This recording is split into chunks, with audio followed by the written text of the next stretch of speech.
নমস্কাৰ সকলোকে স্বাগতম জনাইছোঁ। এতিয়া আমি আছোঁ মৃত্যুঞ্জয় মন্দিৰ গৈছিলোঁ, তাৰপিছত মৃত্যুঞ্জয় মন্দিৰৰ পৰা আহিলোঁ। আহি পেলাই এতিয়া আমি লোকেল লাডাখত সোমাইছোঁ। এই লাডাখ চাওক, দেখিছে পাহাৰৰ মাজত চাওক, এই দেখিছে কি ধুনীয়া এটা পৰিৱেশ। এতিয়া টাইম হৈছে আপোনাৰ 6টা বাজিলে, 6টা বাজিলৈকে পোহৰ হৈ আছে। জেগাবিলাক চাওক কিমান দূৰত মানে পাহাৰ জেগা এটাত আছোঁ আমি। এয়া আমি অটোখন লৈ আহিছোঁ ইয়ালৈকে।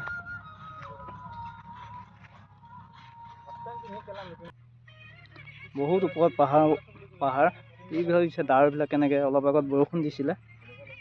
এতিয়া চাওঁ, ইয়াৰ পৰা আমি ওলাম আৰু ওলাই পেলাই এতিয়া ৰেমবেং যাম।